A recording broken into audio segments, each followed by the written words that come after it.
Hey, what's going on? This is Ricardo with the Code 7 Podcast Network, and we're about to get started with the Dispatchers Roundtable, round number 27. It's been a little while, but we're back, and we have, oh man, there are a lot of topics and different rounds that are going to be coming up for the rest of the year, so look out for it. But before we get started here, as always, a word from our sponsors. At InDigital, we know that public safety professionals hold themselves to a high standard. In fact, standard doesn't do it justice. In over 25 years working alongside you, carrying millions of calls over our IP networks, your dedication has inspired us. That's why our ESI net goes beyond industry standards, not only I3 compliant, but designed to adapt to future development for a network you can count on when it matters most. Learn more at indigital.net. Here in Greenville County, we have 8 different places where a 911 call can be answered. It is the largest county in South Carolina. It's a challenge. The type of information that a telecommunicator gets from Radius Plus is location-based technology. You can see where the caller is, if they have a medical issue, if they speak a different language. They're immediately able to text to that caller in their native language. It reduces response times because it immediately gets first responders where they need to be. If Within the Trenches has ever taught you something, open your eyes to what it is like to be a 911 dispatcher, or has inspired you to become one, then help support us and join our Patreon. Get exclusive bonus content, one-of-a-kind swag, discounts on merchandise, ad-free early access to new episodes, and much more. To join, please visit patreon.com/WTT podcast. And if you're an industry partner, we have something for you as well. And now, for the show. This is Jordan, and you're listening to the Code 7 Podcast Network.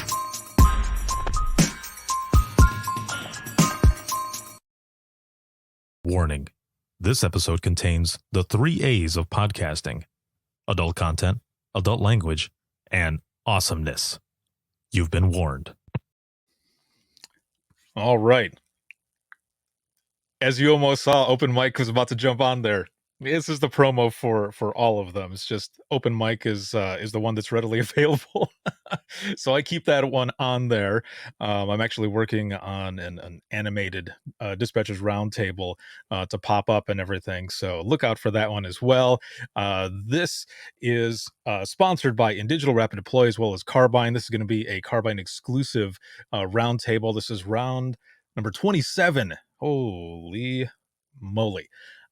When I first started doing the Dispatchers Roundtable, I didn't know how far it was going to go or how long we were going to be doing this, but there's so many different topics that we can talk about in 911. And for all of you who are watching, listening, sharing, and supporting, which thank you so very much. You know, you're able to get all of this for free and to join in on all these discussions. You know, we're doing this live, and you can watch it as many times as you want. And we are on Facebook, LinkedIn Live, YouTube Live, as well as Twitter Live. So those are all out there.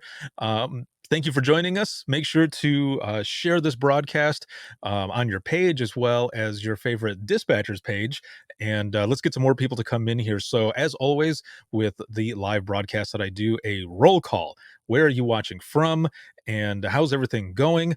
Please make sure to throw in some reactions as well. The more reactions and shares and such that we get, the more it goes out through that, it affects the algorithm for Facebook, and more people are able to see it as well. So I'm excited to be back for round 27, and also shout out to patrons as always for everything. Thank you so very much. You can become a patron on patreon.com/WTT podcast. And I'm going to pull my guests up here, and then we are going to start with our topic for today.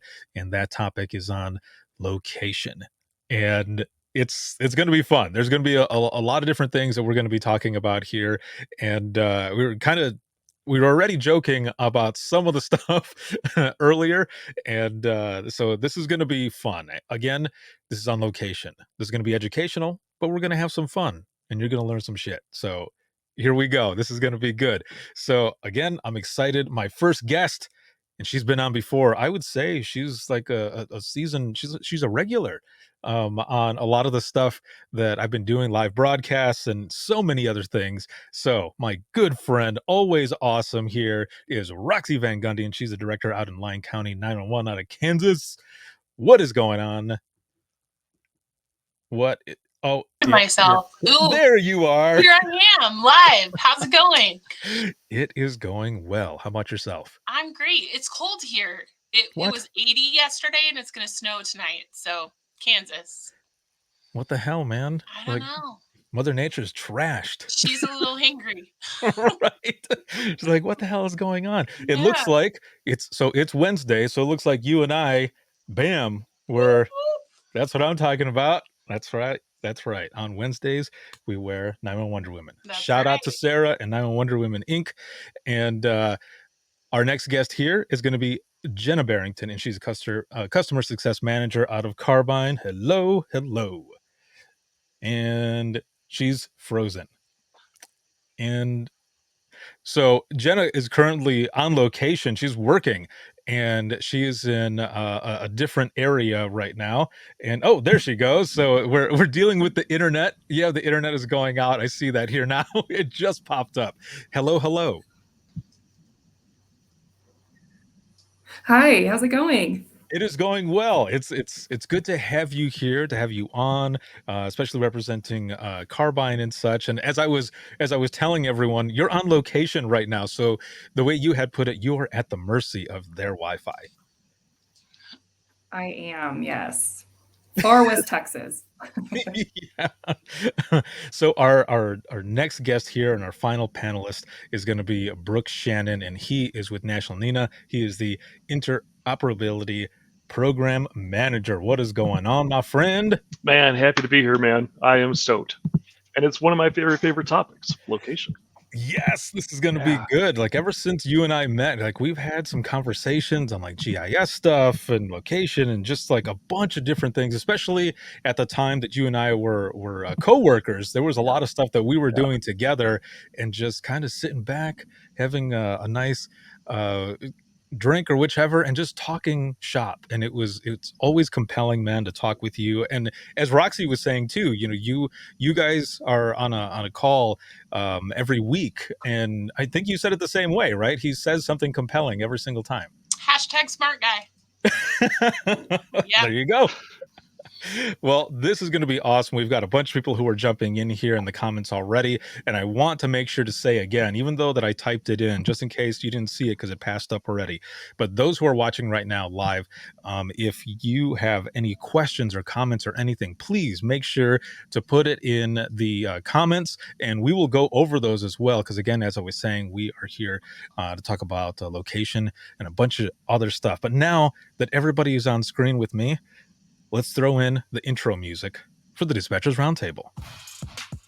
Ladies and gentlemen, children of all ages, welcome to the Dispatchers Roundtable.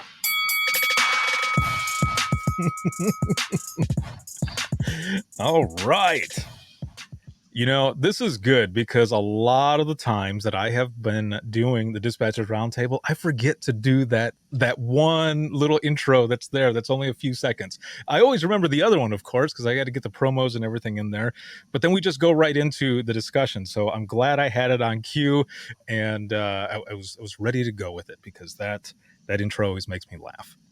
So let's talk about location. I want to start with what it was like in the beginning. So I would like for each one of you, actually before that, some introductions. So for those who are joining us, who might not know each one of you, if you can give kind of a little bit of background, a summary on your public safety experience. Roxy, let's start with you, please. Okay, well, my name is Roxy Van Gundy. I have been in public safety for 17 years. I currently direct 12 of the most amazing people in the world at my center. This is the center that I started in, so I really always feel very proud to say that I'm leading my home center because not a lot of people do. In the middle of my time here, I got the harebrained idea to drive 4,000 miles north and move to Alaska. So I spent about 4 years with the Alaska State Troopers in Fairbanks, which is the most northern city that has any kind of population. So that was a really, really amazing experience and helped me to kind of learn a different type of dispatch. I currently serve on the National NINA Wellness Committee, and I'm also the Kansas NINA president. So Perfect. Well, thank you for being here with us, and we're gonna hear a little bit about some of the stuff that was that you dealt with and everything in Alaska too, as we're getting more into this and talking about this topic of location and all. Jenna, you're next. You're up. All right. So my name is Jenna Barrington. I currently work for Carbine 911 as a customer success manager. But before I did that, I started as a dispatcher in Central Texas in 2015. So in a lot of ways, I'm still very new to the industry, but it feels like I've been here forever. And then after being a dispatcher, I moved over into 911 program management. So I was managing like 911 infrastructure and operations, finance, training. And then from there, I went and did operations in Central Texas for capital area. So have a little bit of experience in all the different areas of the industry. That is excellent. And now, as you were saying, you're now working with Carbine as a customer success manager. And as we Yes, said before, you're on location, so this is awesome. This I is am. dedication. Well done. Well done. Yes. Thank you. Thank you for being on. And Thank you. Brooks, your turn now, my friend. Thank you. Thank you. So my name is Brooke Shannon, Interoperability Program Manager here at NINA, the 911 Association. I've been in public safety for 18 years, never in a operations capacity, always on the vendor's side. So I'm always just amazed at the jobs that telecommunicators do. It is just phenomenal. I started as a software engineer fresh out of college, working for a company that no longer exists, but I was there for 10 years. Got kind of gobbled up in the acquisition phase of things. It was a small little outfit out of Bismarck, North Dakota called Bullberry Systems. And I was a GIS developer. I did 911 PSAT mapping applications, data editing tools, in-vehicle mapping systems, and then got into next generation 911 stuff, the emergency call routing function and the location validation function. That's how I got involved with NINA standards development. Fast forward a few years, I stopped writing code on a daily basis and became a product manager over at a company called Geocom.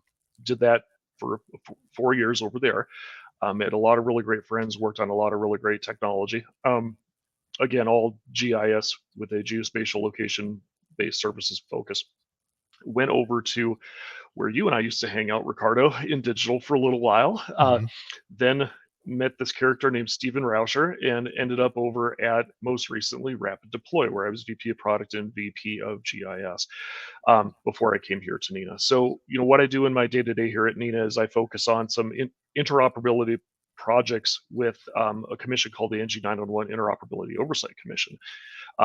We can dive down in the rabbit hole of that if we would care to at some point. It's really just focusing on inter-ESI net data transfers and making sure that the networks are interoperable. I also manage this thing called the NINA Enhanced PSAP Registry and Census, which if some folks have been using it, I think that's great. Yeah, it's an easy way to be able to discover contact information for any PSAP in the U.S. It's free to PSAPs, and I would highly recommend folks check it out if you haven't seen it yet. So thanks again, Ricardo, for being able to be here today, talk about location, which is very near and dear to my heart. Well, I'm excited, man. This is going to be awesome. And you mentioned that first company that you worked for that no longer exists. And I remember years ago, when I was first working within digital, I ended up traveling to a center to look at a demo and talk to some folks out there. And I remember that day I was actually I caught some sort of stomach bug, and that's why I will never forget that company, because of that stomach bug and how horrible it was. And I'm sitting there going through the demo and just like sweating, thinking that I'm going to die. And I remember at the end of that day, I called the boss, and told them what had happened, and they're like, "Yeah, you're not driving home because we don't want you to die. Like, we don't want you to crash or anything, so you need to find a hotel and stay there." And I remember going to the hotel, and it was in the afternoon, and I slept all day until the next day, and I woke up with, like, one of those, "Where am I? What is going on?" I didn't even know where I was at. So, the fact that we're talking about location and going back to that time when I didn't know anywhere where I was at, it was pretty crazy. So, thank you for that flashback. I will never forget that company name. But let's get into this here now. So let's talk about what location was like in the beginning, because I'm pretty sure that each one of us have, and those who are watching right now in the comments as well. I'm going to be looking to you for this, for your own explanation, your own experience on what location was like for you. Dealing with, dispatching out, taking phone calls, cell phone calls coming in, and because we all started at a different time. I started in 2001. Jenna says she started in 2015. So the whole concept of location is completely different. So I'm going to go back to Roxy to start out. Um, let's talk about location. What was it like for you in the beginning? So in the beginning, I started in 2005, and we were kind of on the cusp of phase one and phase two transition. Um, I remember for a lot of years, we were lucky if we could maybe get 3 miles of where somebody was.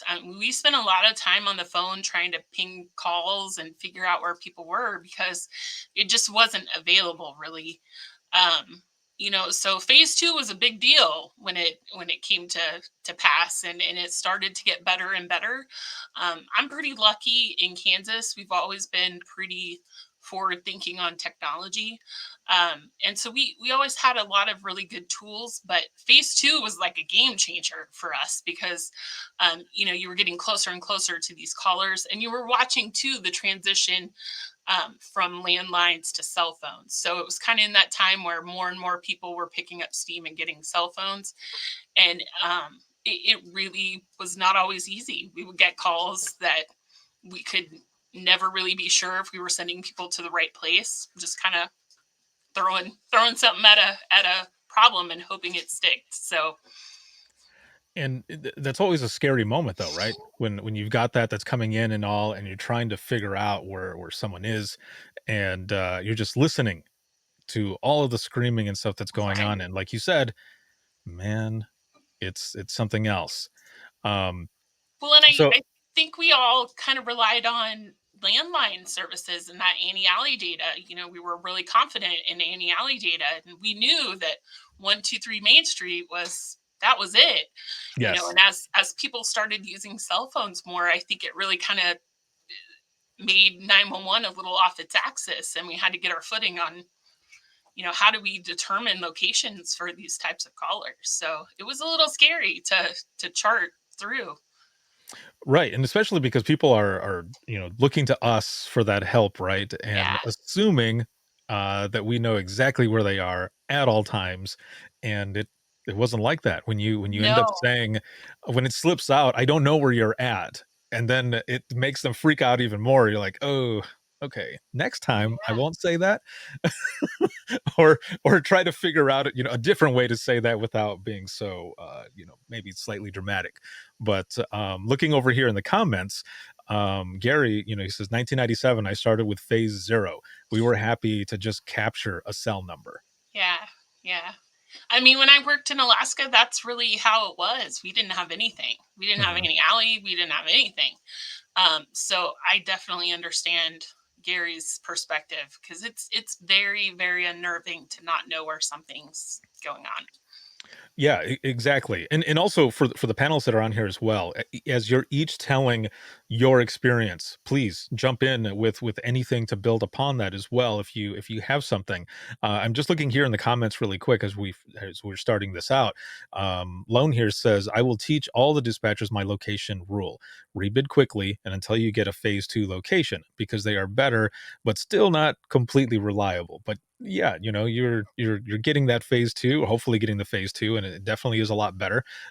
Kim here says, "It was a personal struggle of mine fine. Maps helped. However, getting out there and driving around and learning the area and landmarks helped me the most. You know, we still do that, Kim. Like, even with all the technology we have now, that is something that we force our new hires to do, because I want them to have a visual. If somebody calls them and says, "Hey, I'm at this place," I want them to be able to see that in their head. So that's great. So I want to go over here to Jenna. I believe we have her on audio at least.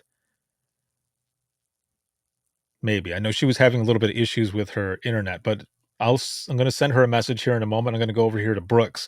So for you, when you started and everything, what was the location and everything like for you?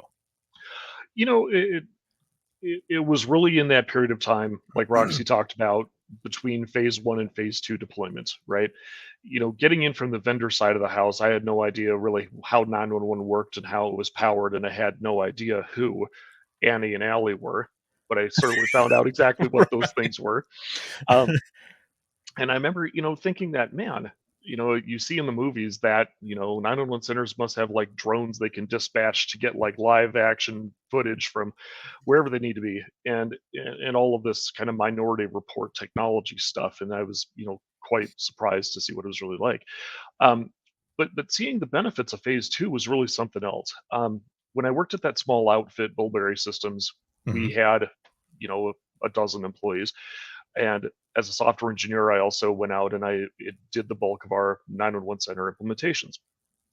And I remember one of the very first times I went out, I was out in Western Montana, and I had deployed our mapping software on one day and then came back the next day to help train up the staff. And I had come in the morning, and there was the night shift getting off in the morning. And I said, well, did you guys have a chance to mess around with the map now that it can plot phase 2 locations? And one of the TCs on staff said, yeah, I did. And this thing is just amazing. She said, we had a gal call 911 last night. She had, you know, a young mother. She had went back to check on her child, her baby, in the crib, hadn't heard, you know, anything, went out, come to find out that here the baby in the crib is blue, not breathing, who knows for how long. So she dials 911, but she's, you know, so upset that she can't even relay her address. But the phase 2 uncertainty was tight enough that they were able to figure out within a 4-house radius on that block where that gal was. And, you know, I don't know what the outcome was of her daughter, unfortunately, but, you know, even just knowing that in such a moment of need where you are so upset that you can't even speak what your home address is, that phase 2 could help. I mean, I still get goosebumps thinking about that. That was one of the very earliest PSAP visits I had, where I could really see that in action. And to see where we are today with even more accurate phase 2 locations, as well as device-based hybrid, as well as Z-axis, like we're just taking it up levels and levels and levels. It's super exciting. That's your story. That's it gives me goosebumps. Like, it's a good feeling because I remember having similar calls where we're trying to track down where this person might be, and, you know, hoping for, you know, the rebid to bring back that phase 2. And then when it did, it's that, oh, I think we got something. And so then, you know, you're relaying as fast as possible, and you're looking at the map, and you're trying to see which house it might be. And, you know, if we had more information in the in-house, of course that helps as well. But, you know, you go on what you have. But when you have that moment where you're at the right house and they call over the radio and they say, we've got them, man, tears. Like, you're like, we did it. Like, we found them, we were able to get them. And, you know, early on, you know, that's how a lot of that stuff went. You know, going to Jenna now. What was your location like in the beginning? Because as you said in your intro, you know, you started out in dispatch and everything. So, you know, during that time, 2015, what was location like for you starting out? Well, I do remember when I was in training and, you know, I was being taught to rebid. But even then, that wasn't that long ago, but I wasn't being trained properly. And I think that's one of the issues with location is sometimes it gets passed down in a way that's not quite correct. And I remember being on a call, we couldn't get accurate location and I hadn't immediately started rebidding. And I got in a lot of trouble about it. And what I realize now is, it's important to rebid, but you have to rebid properly and not, disrupt the process of dipping into that database. And I think that's something that is sometimes not told to a dispatcher. But location now, working for Carbine has been really exciting because being in rural Texas, there's a lot of location issues and triangulation issues with cell towers. And I think what we've been able to do, and a lot of the success stories that we've had, where especially out here in West Texas, we have people that are lost out in Big Bend or in the mountains, and the device-based location that we have now is a game changer. So just in that short amount of time, how we've advanced location is incredible. And even for me, not having been in the industry all that long, even when I started, I was like, this is crazy. It's crazy that we're still dealing with this, that we can't find people. And I remember even telling people, if you really want to make sure that your location is known, you need to get a landline. Like, that was a few years ago that I was telling my family and friends that, if you really want to be sure someone shows up, you need to get a landline. So the fact that we're moving past that is really impressive. It is. It's definitely impressive, and just the way, yeah, just the way everything is advancing. Before we go any further, however, I want to go back here to a quick question. And Brooks, this will go to you. Lone had mentioned the Nina interoperability PSAP list. Is that available online, or where can people find that? It is available online, and again, it's free to access if you are within the PSAP, and you can find more information about that at nina.org/EPRC. And if you have any questions, of course, feel free to reach out to me afterwards as well. I think it's a wonderful tool that every PSAP should have at the ready in case you do get an out of area call and need to figure out how to contact that PSAP where that person really truly is located. Awesome. Now, I want to go back to Jenna here really quick, to the point that you were making here as well about not being trained properly, like on rebids and location and all this other stuff. What do you think it is, or um, how can we change that? Because maybe some of that stuff is still going on. Is it just that there are some higher ups or trainees or whichever, or trainers rather, that don't have a grasp of the concept, or what do you think it might be? And Roxy, you can jump into this as well. But I wanted to ask Jenna first, because you were the one who brought this up, because it's your story. It's part of your story. Yeah, so I mean, one of the great things I think is making it automatic, if it's being done in the background and not actually Mhm. putting that on a call taker to have to rebid. If it's happening in the background, it's doing it for them, and then that way the location is just automatically updating. I think that that's going to be really important moving forward. But other than that, making sure that I don't think that we do a great job at explaining the background of the technology, and I think that's probably part of it, is that trainers don't train because they don't really know. They were trained a certain way, and then they're Mhm. just passing it down. So being sure that everybody understands the technology, everybody understands why it is done a certain way and what it's doing. When you hit rebid, do you know what it's doing? I mean, that's an important part of that. So I think, it's the education part of that. Excellent. And Roxy? I was never taught that. I learned it on my own. But I think that some of it is we have a warped sense of time during a call like that. So I think as far as, not giving it the time to rebid, sometimes I think it's just operator error because we're so stuck in that tunnel of what's happening in the call. But I was never taught anything about rebidding, nothing about phase two, because I just don't think people really knew what to teach us about it. Right. So I think Jenna's right. It's not being taught because I think people don't really know. I mean, it's just that it's back burner stuff versus what all the other things we need to teach people. Yeah, I agree as well, because I remember being in dispatch and working midnights, and would have a carrier call up on 911 and say, "Hey, this is so and so with whichever carrier. I just want to see if this came in phase two." And I remember during those times, I would sit there and be like, what? What are you doing?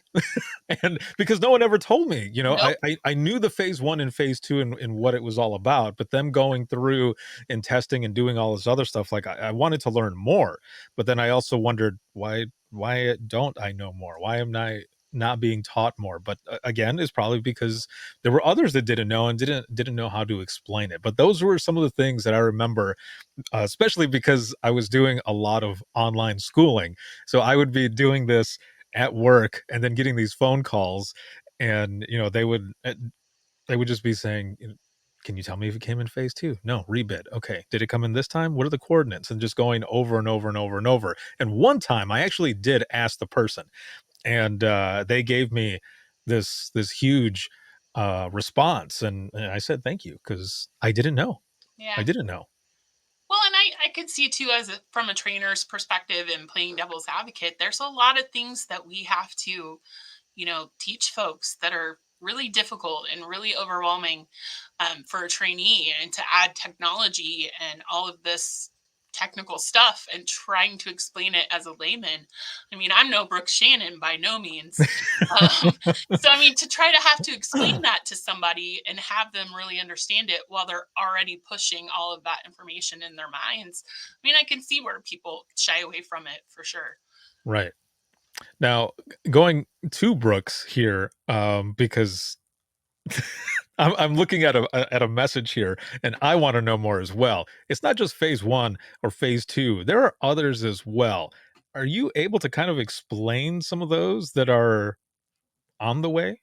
Yeah, it's funny because you know very often still when I go out and visit 911 centers where frankly I feel like I'm most at home on the PSAP floor. It's like I'll run into call takers and dispatchers who, again, still don't really know much about the difference between phase one and phase two. So when we have additional classes of service on the way, WCVC, WDL1, WDL2, well, what the heck do those mean, right? Um, Working on education is going to be of paramount importance here, right? Back in 2015, the FCC forged ahead with location accuracy rules, not only for X and Y, which is what we're dealing with today in phase one and phase two, but vertical on the Z axis as well. And over the last few years, they've refined that and they've worked with the carriers to establish metrics and rules by which the carriers will adhere to providing locations within those accuracy boundaries. And we're seeing that today, right? As you may have noticed, your wireless phase two uncertainties are probably getting a little bit smaller.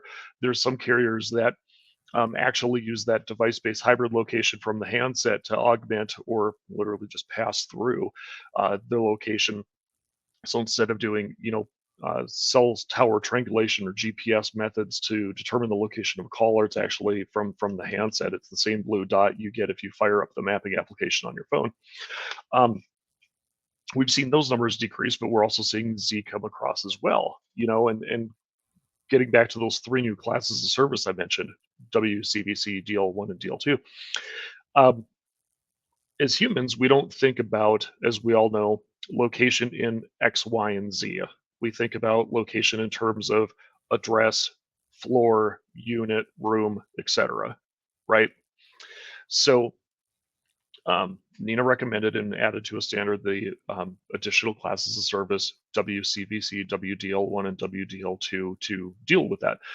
It gets back to that notion of dispatchable addresses, dispatchable locations, right? Which the FCC defines as a street address of a caller plus additional information, such as floor level, to identify the 911 caller's location. Well, Nina recognized that um, just looking at an address doesn't really tell you how believable it is, how accurate it is, right? How fine grained it is. So they looked at saying, well, just a plain old civic street address, if it's for a wireless caller and the carrier sent along a dispatchable address, or we came up with this address on the service provider side, that's going to be the WCVC. It's good. The better one is WDL1. That means maybe you have a floor level in addition to the building address. WDL2 might give you the room. So it's this kind of good, better, best model. And Mhm. understanding where that's all heading amongst this whole discussion about Z-axis and 3D GIS and everything else, I think is really important to make sure that everybody in the center understands the information that they have at their disposal, especially since that location can change quite rapidly, um, so that we can accurately locate the callers. Saving time, saving seconds, getting up in there. Thank you for defining those, because when I saw that in the notes there, I was like, I'm sorry. So, but this is good, because that's why these conversations, these roundtables are excellent, so that we can learn more, and those who are watching, they can learn more as well. And I'm sure there is someone who is sitting there like, oh gosh, what? But there's also a light at the end of the tunnel, because it's that much more accurate that we'll be able to find people when they're calling, instead of, someone calling in and they're like, oh, we might be in this room. I'm not sure what room we're in. And then you got to try to figure it out. And so this is really good. Now, before we get into a little bit more of, excuse me, the Z axis and stuff, or the roadmap of making Z actionable, I want to share a few stories here, really quick. So I want to go back to Roxy, because you being in Alaska, I can't even imagine what that was like with trying to get some of the locations out there. Because as we talked, you can do geo rides and everything, but I mean, it's hard to do it in some of the more rural areas. So Yeah. let's hear some stories here. So, when I say that a lot of Alaska is not mapped, it's not. The municipalities like Anchorage and Fairbanks, they do have 911 addressing and a GIS department and all of that. But where I worked was mostly in bush areas and villages and out in the wilderness. So, one story that I think really hits home with location, and I will give you the cliff notes, but I'm not sure how many of you have watched the movie Into the Wild. That bus that is the subject of that movie was in my jurisdiction. And so every summer, spring, when it started to melt and the land got walkable, people would try to hike to that bus. And of course, like all 911 calls, it's not the people who are skilled in hiking or understand hiking or have any experience whatsoever in long range hiking in the wilderness. And I remember I got a call from a man who English was definitely not his first language. I learned later was a French man, who had come to that area with his Swiss girlfriend, and they had watched this movie and wanted to go see the bus in real life. Well, when he called 911, he rang into our village line, which had no Annie Alley, had no mapping. I had no idea where he was calling from. And he was screaming that they were going to drown. And before you get to this bus, there's a large river that runs right in front of the hill. And you climb up the hill and there's the bus. So they were almost there. And they had thrown a rope across a slim part of the river. And they were going to carry that rope and try to pull themselves across. Well, the current came up and started to push them away. He could not tell me where they were, and he kept screaming, I can't hold on to her any longer. I can't hold on to her. And he said, Claire, please hold on, hold on. And their hands are wet. And he's like, please help me. Please send me help. Please, please, please. And I didn't know where they were.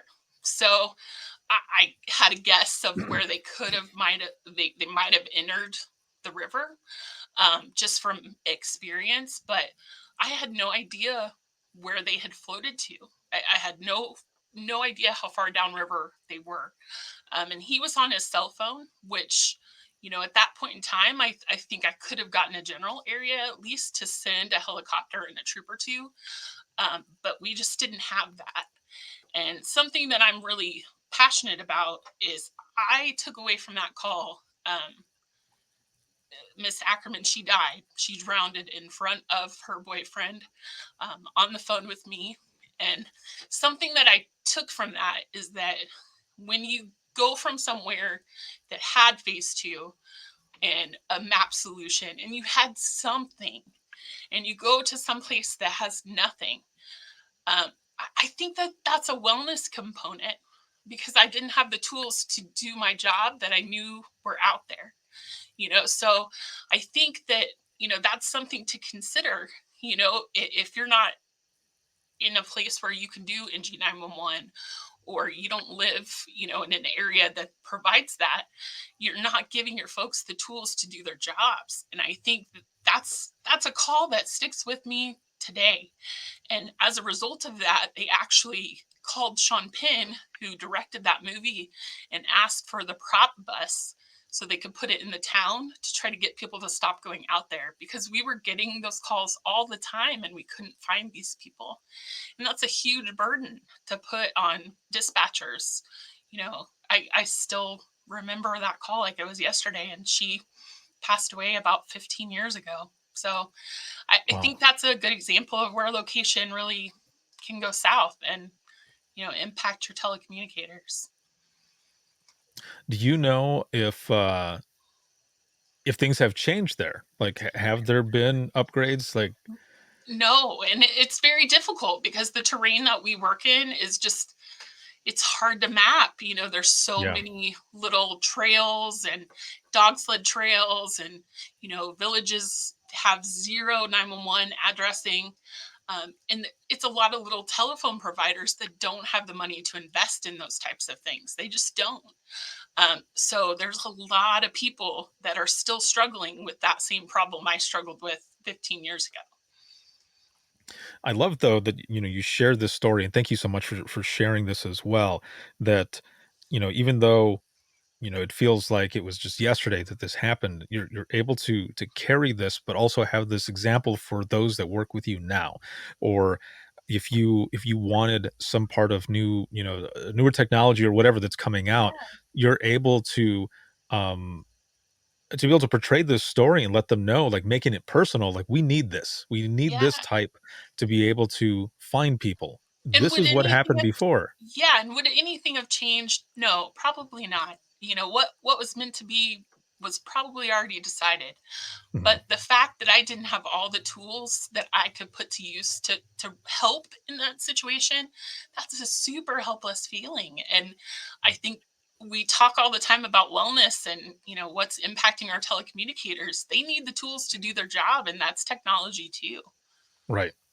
Exactly. I want to go into the comments here really quick because um and I love how passionate you are with not just in this industry, but the way you portray your stories and everything. And I just want to put this on here, up on the screen and everything, because as you were talking, you had the audience reaching out to you and all. And this one here says, Roxy, you're so passionate about this job, and I appreciate that. Thank you for sharing your stories in order to make this job real for others, so that they have the drive to be more and do more in this profession.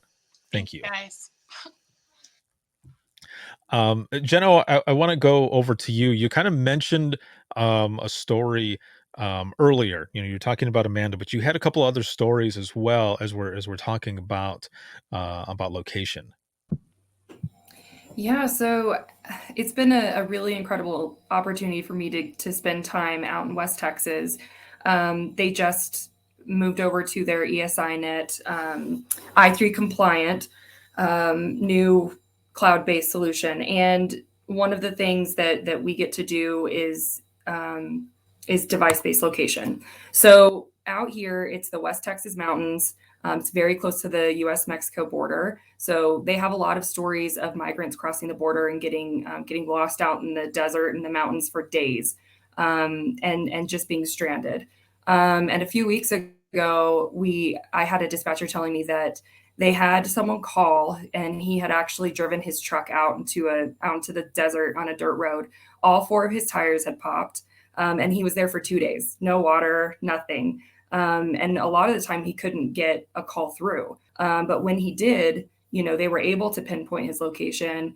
But the problem was they were having a hard time getting to him. And because it's really rough terrain out here. So they ended up having to send a helicopter. And it makes me think about Z Access, because the way that out here, they're able to determine what kind of vehicle they need to get to somebody. It's not just a unit, in a truck. Do they need all-terrain vehicles? Do they need a helicopter? And in the same vein is water rescues. So we also have some stories about people out on the water and with Z-Access being able to determine, is this something that needs a full water rescue, or is this person on a bridge that's just over the water? So when we're talking about the way that location is developing and the way that you can send responses, it's faster, and it's more accurate. So you can save someone's life just by being able to pinpoint where they are and then determine how you can go get them. So, I mean, that's been a really, really cool thing to see out here in West Texas. And I know that it's greatly improved how they've been able to save people's lives. Yeah, that's definitely a good thing because I mean, that's one of the things that we need, right? We need to know exactly the type of response to send, whether it be marine units or those who are just, on the beach, on quads or whichever. But if it's a marine unit and they're actually out in the water, it's better to have that right off the bat than not, because again, you're going to have the wrong response type, and then you're just wasting more time, right? So it's good that we have all of this here. There's a question here in the from the audience that I want to ask really quick before we go further, as we talk about the roadmap of making Z actionable or useful in the PSAP for all first responders. But the question here comes out. It says, oh, another comment came up, so I got to scroll up here. It says, how can technology help locate a moving caller if the caller hangs up? And this is for any one of you who would like to jump in. So that's a pretty interesting question. If a person calls 911 from a mobile device, say it's a iOS handset or an Android handset, both of those can provide device-based hybrid location. Sometimes, although not necessarily guaranteed, you might receive a location for a few minutes after the call is released. You may still see location updates every 5 seconds or every 10 seconds. Um, in the absence of that, there's really no way to reach out and ping the location of the phone once that call has been released otherwise. So, there you're probably talking about getting into exigent circumstances territory where you have to get a hold of the carrier and try to see where they believe that caller now is. But in the world we live in today with device-based hybrid location, fortunately, a lot of devices now are capable of providing that location in high percentages. And oftentimes you will see location come in for a little while after the call has been released. So Ricardo, if I Oh, can go ahead. step in on this one, actually, Yeah, being sure. that it's a Carbine exclusive. So Carbine actually has a feature that we can manually send out a link. So if a caller drops, we can still send out a link to that caller. And if they click on the link, we then are able to establish a new session that gives us their device-based location. So that's a huge thing in the industry because it's outbound. If you lose someone, you can reach out to them in a way that still gets their location. And then that way, if they're moving, you can see how they're moving. Yeah, it's definitely a good thing. When I was working within digital, their texting platform, since I think, I don't know, 2015 or 2016, something like that, doing the outbounds and everything, the location part on there that was added to it, there was something similar where after the session had been disconnected, we could still be able to do kind of a rebid on that location to kind of follow them on the map. But it was only for a certain amount of time, and you would have to have another session come in to keep that going. So to have that ability to keep it going that way, that is excellent. Now with Roxy, how does this work for you all? Because I know you do a lot of stuff that's similar, or things that you use rather. How do We do a you do lot it of there in stuff. Lyon County? Yeah, so we have two mapping platforms, just because we have found success with each of them, Mhm. using them together. But we actually had a recent save with a caller who had called in, had threatened some things, and then hung up. And we were able to keep that call for about 10 minutes and get people to her location. So some of that after the caller has hung up is been invaluable for us. Mhm. We really rely on, you know, the location from our rapid deploy maps and our rapid SOS maps for everything. You know, we can tell deputies, hey, I see him continuing on to this milepost, or he got off on this road, and it gives us way more information that we can give our responders. So just having that little bit of time afterwards has really been helpful. And we've also been texting 911 callers that call us and hang up. We've been texting them and just saying, hey, your phone just hung up, is everything okay? And we're getting tons of responses back. So having that ability to reach out to them after the call, Mhm. especially on a texting platform, I feel like we're connecting with so many more people. I wanna ask here really quick, because when I was still working with the company before I went on my own, that was another thing that we saw, was that there are way more people who are responding to a text versus the phone call. Yeah. Why do you think that is? Some of them, some people had a theory that kind of feel like they're a little more, oh, how would you say it? A little more anonymous, kind of, because it's just their phone, and just texting is not like their voice, or they're not possibly not finding them or whatever. But there were all these different theories. So I'm just curious what you think. Why do you think people answer more on texting than when you call? Well, I agree with that. And I think that people are somewhat embarrassed when we call them back and they're like, "Oh, I called 911." You know, so it does give that little bit of anonymity, but also for people like me who screen calls, it's an easy way for us to say, "Hey, we're 911 and this is why we're contacting you." Mhm. Instead of just putting us to voicemail. So I think we're a text cell phone based universe now, so it's just easier for people and more natural for them to respond that way. Yeah, it looks like there's some folks that are, agreeing as well. Lone here says, that is actually my personal standard on all hang up calls. I call the number back, then send a texting message to confirm no problems and get caller information for future calls. Yeah, So, that's a recent policy change here, so everyone is mhm. required to do that. Yeah, in the state of Indiana, it was everyone changed their policy as well to do, they still call, but they would text first. They would do an outbound text, and they would make contact first and everything, and then they would call, and all that other good stuff. But I thought, man, what craziness that it's, for a good reason, though, everything being good, that Sure. all of these policies would change, because you're saving a lot of resources as well, right? Right. And on the front end, even with all of this technology, they're now able to say, I show you at whatever address, is that correct? So they can also say that in our greeting, if people don't really know what their exact address is. Mhm. So it's been a game changer both on the front end and on the back end, having that location technology and being able to trust that and know that it's highly accurate has really been great for us. Now, I want to look back in here on into the comments before we get to these next couple of pieces that we're going to be going over. And one of the questions here is, can technology track a caller if they call the admin line, not 911? And Jenna, I can go to you for this.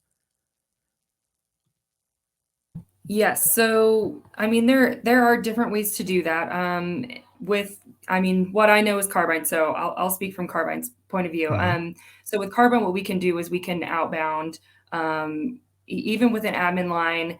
If we call them or if we send them a link, we can receive their location, even if it was via admin line and not 911. So there is technology in place that can do that, track a caller if they're calling on an admin line.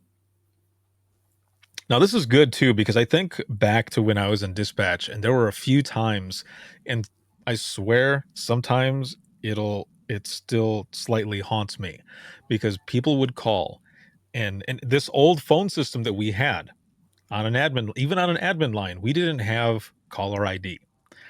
So if somebody called in on a certain line and they said that, they were suicidal and they hung up, there's no way we could find them.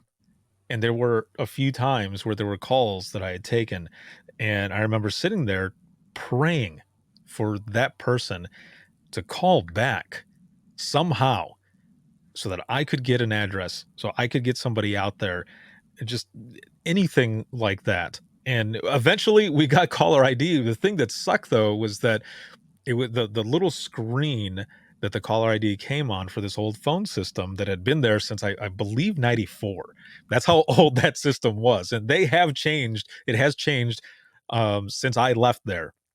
But the caller ID, if you didn't take that number down, there was no memory on it. Like you couldn't go back to see the phone number. So even like with this, with this technology, we wouldn't have that phone number available, and people would call in. They'd say, "I want to kill myself." All right, where are you located? What's your address? Let's go, and then click, and you're like, please God, this person needs to call 911. One of them never did. But another one did call on 911 and we were able to get them help. But that one, man, it always bothers me. And maybe that person ended up calling later on and I just wasn't there, but I'll never know. And that's why it's haunting. And it sucks. But to be able to have this ability to contact people and be able to get some sort of location, even on an admin line, that is great. Now, Brooks, in your experience, talking about this technology that's similar with admin lines, what are some of the things that you've heard or experienced with different places that you have visited, or just being on different calls? Yeah, it's a really great point. I mean, even if it's someone calling in from the radio technology like this, from Carbine and others as well. I know Rapid Deploy offers similar technology, and I think there's others that have it too. Is that ability to just say, we're going to send out a link um, that someone can receive via SMS, click on it, and so long as you have a data connection, we can get that location sent back into the PSAP. That can be done against any telephone number, right? So someone could call an admin line on behalf of somebody else and say, you know what, this person has been missing for 2 days. We have no idea where they are. And instead of doing an exigent circumstances request with the mobile carrier, they just decide, what the heck, let's try sending them an SMS and see if this works. And there was an instance where a teenager had ran away from home and it actually worked, where the teen responded to it, was willing to share their location, and they found where he was.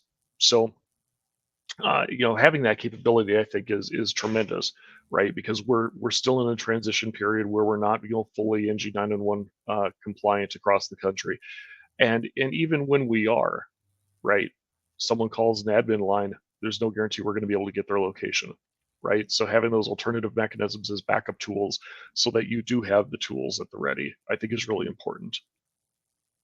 Fully agree. I want to stick with you here for a moment because we were talking about this roadmap to making Z actionable or useful in the PSAP for all first responders. So I got to ask, what's that roadmap look like, man? That's a really great question, right? And I'll try to keep this one short, being mindful of time. Is that last year the FCC worked out a compromise with the big three wireless carriers through these consent decrees, where they would work to start delivering Z-axis elevation data along with 911 callers when available to PSAPs all across the country. So that's available today. If your ALI format supports it and you want access to that, that data is there. That being said, when you get a wireless 911 call that includes X, Y, and Z, that altitude, as it's often called in ALI, is not a height above ground. It's a measurement in meters above the ellipsoid. And without getting too far down the rabbit hole of geodesy and GIS and what that all means, it's a approximation of the Earth's surface as an ellipse, not a circle, because the globe is like an ellipsoid. That is not at all ground level, and sometimes it's not even close. So that measurement to a human really doesn't. It's not helpful at all. Humans don't really think about our relative height above something in terms of that mathematical approximation of the shape of the Earth. What we think about is height above ground, right? Am I 20 feet above ground? Am I 100 feet above ground? Am I on that bridge, or am I on the surface of the water how can that affect response, right? So I think the first thing in that roadmap to actually making Z-axis information actionable in public safety is getting that value converted to a height above terrain or height above ground value, and doing nothing more than just having a number that you can show. So you know they're 10 meters above ground, 50 meters above ground, what have you. There's vendors that are working on that today, and I would highly encourage everybody to reach out to your vendors, and ask what their plans are for that, because I think that's really important. The number doesn't do a heck of a lot of good unless you have that capability. I know of one 911 authority who actually went so far as to develop a little web application that they could just manually type the number into to do a conversion. They had a software developer crank this out, and I thought that was really awesome. And to be able to have that directly embedded with call taking systems, I think is going to be very, very important. Once you have that, though, now you can start to do some interesting things, right? You could show that location in 3 dimensions on a 3-dimensional map. That opens up a whole nother can of worms around what's it going to take to build that 3D data. Do you build the 3D data just for select buildings within your jurisdiction? What kind of software do you need to view that map in 3 dimensions, along with a even just a rough sketch of what the building looks like without a detailed floor plan or something? And there's a number of vendors in the space that are working on that as well. And Nina's been doing some work to define what the requirements need to be for making it actionable in a PSAP setting. There's a 3D GIS requirements document that's actually out for all committee review or public review actually right now. Excuse me, that details this in quite lengthy detail, and it's a wonderful piece of work. So we're moving towards that, but this is going to be something that I think happens over years as agencies start to develop their own roadmaps for the data that's needed, the software that's needed, as well as the systems that are needed to tie it all together beyond having that initial conversion to a height above ground value. Man, there's so much stuff that is on the way. It's I know I've said this many times, but I'm going to say this again. And Roxy, if you're hiring, I might end up over there. But Come on over. sometimes I get a little jealous because of all of this amazing technology that's out there, and it sucks that I didn't have that when I was in dispatch. But sometimes I want to jump back in, at least for part time, so that I can put all of this to use and have that satisfaction that I didn't always have when I was in dispatch. Like I said, that one that kind of sticks with me. Whatever happened to that person, I don't know. But I do want to look in the comments here too. Kimberly here says, I just got to say, I'm so proud and in awe of how far 911 has improved over the years and how it's improving every single day. I fully agree there. Now Yep. we're just over the hour, but I want to go into the wrap up here, and I want to look towards the future and just see, because Brooks, you were kind of talking about this already. A lot of the stuff that's in development already, stuff that's here, but stuff that is on the way. But what are you each, I guess, excited about when it comes to location and some of this new technology that's coming in? Roxy, let's go ahead and start with you. Well, I think what I'm excited about the most is the possibility that through our phone handling, our call handling system, we're going to be able to start getting calls at these locations and actually be able to see inside that building. I can't wait for that opportunity because, we have a lot of big factories here. We have a pretty large high school here. So I think that taking that location one step further and being able to have eyes in the facility is going to be huge. Awesome. Jenna, how about you?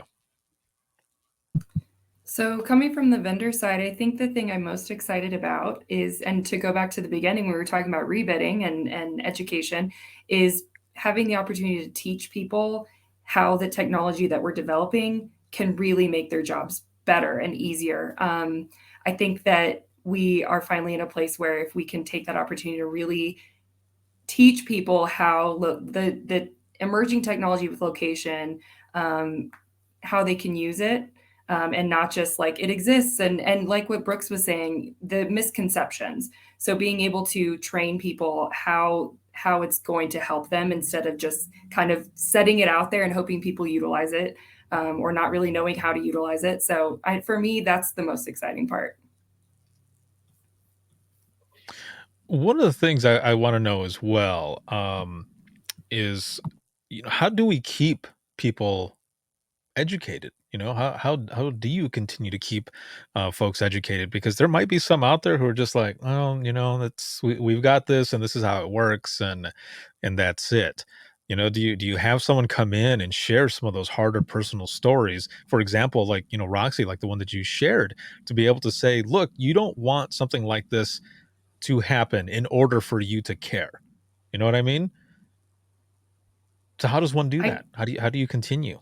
And of course that it's okay that technology is our friend. I see that there, and you're right. That's one of the other things, is to be able to convince people that change is good, and especially with the technology that's coming in as well. I think a Like big part of that is, oh, sorry. no, go ahead. Go ahead. I was just gonna say, I think the biggest thing is making it exciting. When you make it exciting and you make it something that this isn't going to make your job harder, this is going to make your job better. This is Mhm. going to give you some of that mental health and wellness back because it's something that can fill in the gaps for some of the stuff that you're not able to do now. And Roxy? You have to give people a reason to buy in. You have to show them why they want this in their life. And I think that making it exciting and giving them a reason, to see that it's something they should invest their time to learn, will hit all dispatchers, because we do have a huge cross section of cultures, generations, different types of PSAPs. I think it's really about making them excited and getting invested. Now, Brooks, I want to go to you as well then on here. What are some of the things that you're excited about in the future? I know this, like you said, this is a love of Yeah. yours, this topic. So going to you. Yeah, this gets me fired up and excited. Just because of the benefits it can bring. I mean, if we can do things more elegantly and more in an automated way, so you don't have to sit there and think about it when you're handling a call, and just present more actionable information. Man, we live in 2022. We should be able to do this, and we need to do this, right? So, recently we started looking into at Nina this new Wi-Fi standard that came out. It's called Wi-Fi RTT. Now, it's not the same RTT that we think about in public safety real-time text. Mhm. It's different, but what it does is it offers a much more accurate way to locate someone's position if there are Wi-Fi RTT capable wireless access points where they are. So with this technology, if you were to say outfit a school or a government building or whatever, or a stadium with these kinds of access points, you can get down to sub-meter accuracy. So you're talking about a foot or something like that. Like, that's a tremendous game changer. Not only because it shows you, of course, where that person very likely is, but imagine it's this in a stadium. You go out and you map that stadium for sections and rows and seats, and now you know basically right where that person is. Now you can say, well, they're at section 101, row K, seat 39, right? As opposed to trying to hunt and peck and figure out where someone is. And Right. that rapidly developing pace of technology is absolutely wonderful. We just need to make sure we communicate that back to the people that are going to benefit from the most. Oh, I thought someone I heard someone gasp. I thought someone was gonna add on to that. Okay. I do want to ask this really quick. And Brooks, you and I have had um experience with this as well. So Lone over here says, after listening to all this good information, can anyone answer this? On our limited resources, would text be a way to contact and track people and get locations, or is there a better, more reliable way to do this than I am now aware of? So it's a great question, and I think it comes back to that discussion around, even the admin lines, right? Where, Jenna from Carbine, and I know that from the prior experience, Rapid Deploy, and I think even What3 Words has solutions like this as well, where you can basically send an outbound text to someone saying, can you share your location with us? And so long as they do that, then you can see where they are. Any tool you have that's capable of doing that is going to give you that capability really today. And I think it's a great way to use the technology that you have already access to, or should be able to obtain very easily to be able to do just that thing. Awesome. Well, I want to thank all of you for being on here for this excellent round 27 of the Dispatchers Roundtable, the DRT, and for all of you here in the audience for joining us as well. Before we go off air here, Brooks, I want to start with you. How can people find out more about not only yourself but everything that Nina is doing? It's a really great question. I would say go to nina.org. If you want to find out a little bit more about me, feel free to reach out to me directly. My email address is bshannon@nina.org. As you can tell, I get excited about this stuff, and I'm always happy to talk. Awesome, excellent. And Jenna, how about you? How can people find out not only about you but also everything that Carbine is doing, whether it be social media, website, email, whichever? How can they find out more? Well, Carbine is very active on social media. We have our website, and then you can find us on LinkedIn, on Instagram, on just about any social media platform. As far as me, if you are Texas based and you're going to the public safety conference this next weekend, you can always come and visit me in the booth. Otherwise, I'm on LinkedIn, or you can email me at jennab@carbine.com. Awesome. And what booth is it that you're going to be at? Because I'll make sure to stop by and see you as well, because I'll be there next week. I don't know the number, but it's the Carbine booth. So I'll run into you, I'm sure. All right. Look for the dots. Look for the logo. Yes. It'll be Look for the there, dots. and they'll be their booth, because it's all about that connection. So I'll make sure to head out there as well. And then Roxy, about you, how can people find out more about you? But also, please plug your TikTok, because you guys are killing it for real. So we have a TikTok. It's Lyon County, just Lyon CO 911 is where you can find us. We started our TikTok this year as a way to kind of give our folks a wellness outlet and a stressor outlet, and a way to kind of peel back the curtain of the dispatch center so people can kind of learn a little bit about dispatchers and the things we do.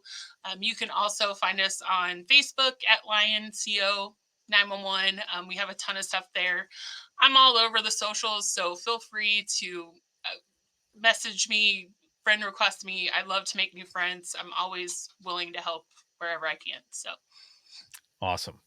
Excellent. Well, again, thank you all so very much for being on. I appreciate it more than you know. And for those here being in the audience as well, this was an excellent discussion. And man, I am supercharged. Like, I could talk a lot more, but we're past the time. and everyone's got work to do too. So we'll go ahead and wrap this up, and I will be right back here with each one of you in just one moment. But for those who are watching and listening, if you have any comments, questions, or you want to be a guest on the show, you can email us, and that'll be wttpodcast@gmail.com. That is also if you have a topic that you want to hear and discuss on the DRT. Again, you can check us out, and that'll be wttpodcast@gmail.com. You can follow us on Twitter. That is @91podcast. You can like us on Facebook. That is facebook.com/Within the Trenches Podcast. This live broadcast of the DRT has been sponsored by InDigital, Rapid Deploy, as well as Carbine, and this was an exclusive Carbine DRT. Thank you all so very much. And if you're looking for any bonus content, or you want to become a patron to help support us, check us out. And that's going to be patreon.com/WTT podcast. There are bonus episodes. Perks for patrons only are audio versions of the DRT, as well as open mic live. So make sure to check those out. And there is, as I said, bonus content. Also, you get episodes a week early, and there's so much more that comes with being a patron of the podcast. So again, check us out, patreon.com/WTT podcast. This episode can be seen on Facebook, LinkedIn, YouTube, as well as Twitter. And then the flagship show Within the Trenches podcast can be heard 24/7 on Apple Podcasts, iHeartRadio, Spotify, your favorite podcasting app, and withinthetrenches.net. Have a good one, everyone. And if you're going to be at the Texas Public Safety Conference next week, I will see you there. And I will be at booth 126. I'll be there doing a giveaway, as well as recording episodes of the podcast there with attendees. And then I have an Imagine Listening session that'll be going on April 4th, and that'll be at 3:30 p.m. Central Time. I'll see you later. Have a good one, and we'll see you in the next round.